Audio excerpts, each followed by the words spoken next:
ہماری یہ تشیع کس طرف جا رہی ہے؟ کس عقیدے کو سننا چاہتے ہو؟ کس علی کو سننا چاہتے ہو؟ کتنا علی سننا چاہتے ہو؟ بغیر عمر کے کتنا علی سنو گے؟ کیا کرو گے اس علی کا؟ آپ سے میرا سوال ہے، آدم سے لے کر خاتم تک بعد پیغمبر نبی سے پہلے جتنے بھی انبیاء تھے کسی کو علی سمجھ نہیں آیا، کوئی علی کا مقام نہیں سمجھ سکا۔ پیغمبر بھی کہتے ہیں جب میں مصطفیٰ جانتا ہوں یا خدا جانتا ہے کہ علی کا مقام کیا ہے۔ کتنا علی ساری زندگی سنے گا؟ جتنا سن لیا اس کے اوپر مت کیا کبھی تم نے۔ بیٹی تیری حجاب نہ کرے، داڑھی تیرے چہرے پہ نہ ہو، نماز تو نہیں پڑھتا اور تو علی کے دعوے کرتا ہے، علی کی ولایت کے دعوے کرتا ہے۔ نہیں چاہیے علی کو ایسا شیعہ، خدا کی قسم نہیں چاہیے۔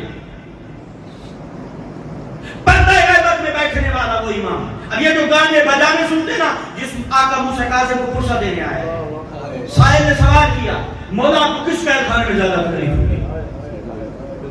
میرا موسیٰ کاظم امام کہتے ہیں اے سائل مجھے ایک ایسے قید خانے میں بھی رکھا گیا جہاں میں رکوع میں جاتا تھا تو میرے جسم میں پیوست پڑا۔ مولا یہاں آپ کو میں جو میرا مسئلہ نہیں عرض کر رہا ہوں، صرف نکتہ دینا چاہ رہا ہوں، جو انفاشی لغویات و فضولیات و گانے ڈانس بجانے ڈرامے فلمیں بغیرتیاں یہ تمام وہ چیزیں نہ وہ لاب سنتے ہو۔ مولا نے کہا مجھے یہاں تکلیف نہیں۔ پھر مولا کہاں تکلیف ہو؟ آقا نے کہا ایک ایسی جگہ تھی ہمیں سجدے کی حالت میں تھا نا، قیام میں نہیں، اگر قیام میں اٹھتا تھا تو میری گردن میں پیوست ہو جائے۔ آقا یہاں تکلیف ہوئی؟ آقا نے کہا نہیں یہاں تکلیف نہیں۔ پھر مولا کہاں تکلیف ہوئی؟ کہ قیام کی حالت میں تھا، اور صرف قیام کی حالت میں نہیں تھا، قیام کی حالت میں بھی اگر میں جس طرف اپنے رخسار پھیرتا تھا وہاں سے خون جاری ہو جاتا تھا۔ مولا یہاں تکلیف ہوئی؟ آقا نے کہا نہیں یہاں تکلیف نہیں ہوئی۔ پھر مولا کہاں تکلیف ہوئی؟ مولا فرماتے ہیں ایک ایسے قید خانے میں رکھا گیا جو کھلی فضا جیسا کمرہ تھا، وہاں مجھے تکلیف ہوئی۔ مولا وہاں کیا؟ آقا نے فرمایا وہاں میں نماز بھی پڑھ سکتا تھا، وہ میں سوتا بھی تھا، اٹھ بھی سکتا تھا، قیام بھی کر سکتا تھا، رکوع بھی کر سکتا تھا۔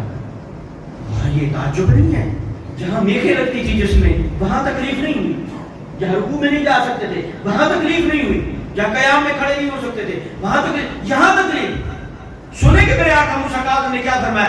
کہا اے سائل سن لے، جہاں جس پورے قید خانے میں مجھے رکھا گیا نا اس کے ساتھ ایک طوائف کا گھر تھا، جب وہ ناچتی تھی اس کے گھنگرو کی آواز میں موسیٰ کاظم کے کانوں پہ پہنچ گئی۔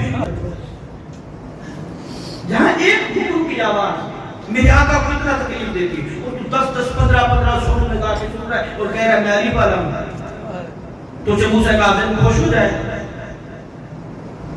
کس طرح کی ولایت ہے یہ؟ ہمارے پاکستان کا دیکھیں، خدا ہدایت دے ان 15 جناب، ابھی انڈیا میں بھی وہ گانا پورا ریلیز نہیں ہوتا اس کے اوپر قصیدے نکال آتے ہیں۔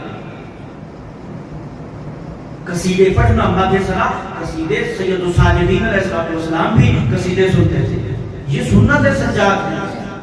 اشعار یہ جتنے بھی ہیں مدح آل محمد میں، کبھی عربی کی کتابوں پہ جا کے پڑھنا کہ ان شاعروں نے آل محمد کے سامنے ان کی مدح کی ہے، وہ شاعری اور اماموں کو سنائی ہے اور انہوں نے اس کا حدیہ اس کی نیاز انہوں نے عطا کی ہے۔ لیکن جو انداز ہے وہ تیری ان راگڑیوں کا محتاج ہے ذکر علی، کس پر ہم جا رہے ہیں؟ کس تشیعوں کو ہم پرچار کرنا چاہ رہے ہیں؟ کس ولایت کو پہنچانا چاہ رہے ہیں؟ خدارا مجھے یہ بتائیں، جن قصیدوں کو آپ سن رہے ہیں مجھے بتائیں یقین سے کبھی تنہائی میں بیٹھ کے جا کے سوچنا تیرا بار واقعہ اس پہ راضی ہے؟ تیرا اپنا ضمیر کیا کہتا ہے؟ تیرا اپنا دل کیا کہتا ہے؟ تیرا اپنا تدبر و تفکر کیا کہتا ہے؟ تو پھر مجھے بتائیے آقا امام زمانہ کو آپ کیا دینا چاہیں، کیا دیتے ہیں، کیا کرتے ہیں جی؟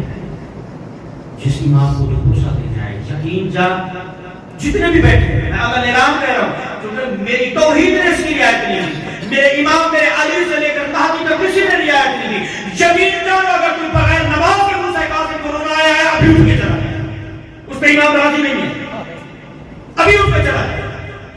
خدا کی قسم اٹھا کے میں کہہ رہا ہوں جو نماز اور قرآن اور علی کی ولایت کو نماز اور قرآن کے ساتھ نہیں رکھتا اور صرف آنسو سے اپنی بخشش لینے ہے، اس کی کوئی بخشش نہیں ہے.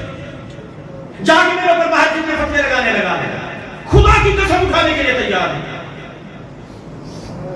کس امام کو سننے آئے ہیں؟ وہ امام جو رات کو 1000 رکعت پڑھتا ہے، وہ امام جو قید خانوں میں سجدے کرتا ہے، وہ حسین جو سجدے میں سر کٹاتا ہے. کس ولایت کو سننا چاہتا ہے؟ کس امامت کو ماننا چاہتا ہے؟ خدا کی طرف سے تکلیف ہے. امام کو تکلیف نہ دو.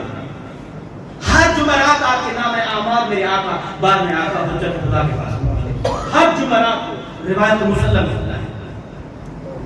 سنیں گے جب آپ کے نام اعمال میرے بعد میں آقا کے پاس پہنچتے ہیں، جن کے اعمال اچھے ہوتے ہیں ان کے لیے بولا دعا کرتے ہیں، اور جن کے گناہ ہوتے ہیں ان کے گناہوں میں میرا آقا ہوتا ہے. اور آگے پتہ کیا فرماتے ہیں؟ وہ کہتے ہیں اے شیعہ مجھے کربلا والوں کے دکھ کم ہے کہ تو مجھے اور رلاتا ہے، مجھے اکبر کی تکلیف کم ہے کہ میں تیرے گناہوں پہ بھی ہوں. کیا مجھے اپنی دادی زہرا کی ٹوٹی ہوئی پسلیاں بھول گئی ہیں کہ اب میں تیرے گناہوں پہ بھی گریا کروں؟ یقین ہے وہ کتنا مظلوم ہے. حجت خدا کتنا خود جو منتظر بھی ہے منتظر بھی ہے، اور جسے منتقم میں خون زہرا کہا گیا ہے. خدا کی قسم اپنے آپ کو عمل سہرے کی طرف لے کے آؤ. اپنا اختلاف رکھنا ہے، علمی اختلاف رکھو.